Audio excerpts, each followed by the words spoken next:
to start with 1800 BC. 1800 BC, and I'm rounding dates up or down, I'm not trying to be exact. 1800 BC, this is part of the Egyptian Empire.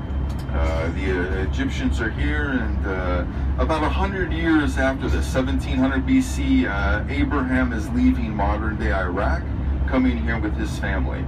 A couple hundred years go on by, and his family, his descendants, have to leave this land because of severe drought and crop failure, and they go down into Egypt, where they become enslaved by the Egyptians.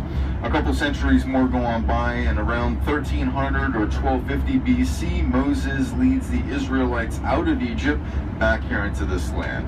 When the Israelites come here, they're forced to drop their tribal form of government. Samson, Gideon, Barak, and Deborah, and Othniel, and all these guys, because of conflict with local Canaanites and Philistines. They create their first monarchy.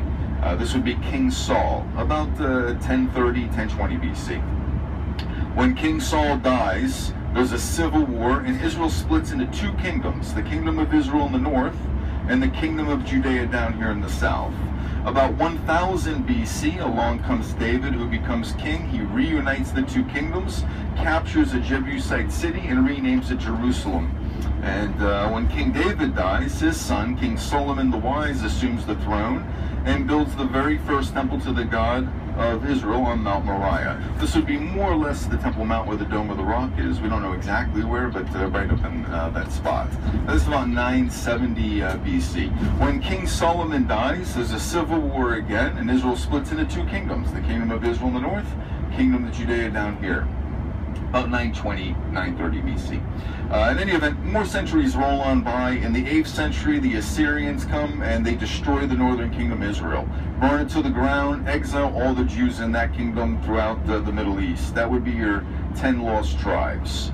A couple more centuries go on by, and the Babylonians come here in the 6th century, and they destroy the southern kingdom here of Judea, exiling the Jews to Babylon. They burn Solomon's temple, the first temple, to the ground. That would be about 586 BC. About 50 years later, the Babylonians meet the same exact fate at the hands of the Persians, and the Persians allow the Jews to return here and rebuild the second temple to the God of Israel, which more or less would have been the temple of Jesus on Mount Moriah.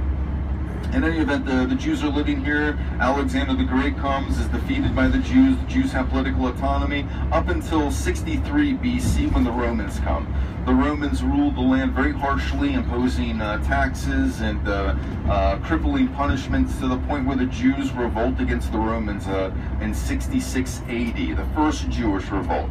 The Romans come here and burn the country. They burn Jerusalem to the ground, and they burn the second temple to the ground. The Jews are still living here, though, up until the time they revolt against the Roman Empire yet again, a second time, in 132 AD. This time the Romans have no patience for the Jews. They kick them out of Jerusalem. They erase Israel from the map and rename it Philistina. They erase Jerusalem from the map and rename it Aelia Capitolina. The Jews are now officially in exile for the next 2,000 years. In any event, fast forward a couple more centuries. In the 4th century, this is a Christian Roman Empire.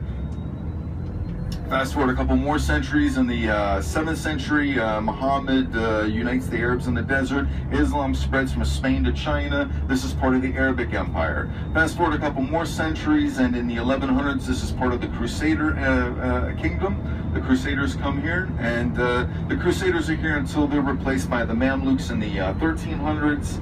The Mamluks are here until they're replaced by the Ottomans in the 16th century, and the Ottoman Empire exists here up until it's replaced by the British Empire after World War I. And May 14, 1948, the British leave, and this becomes the State of Israel. And that's pretty much 4,000 years of history. And again, I try and do that. I try and do like 1,000 years a minute. I found like I have a 4-minute window before people's eyes start to get really heavy, so I try to like scrunch that history as quickly as, but don't worry.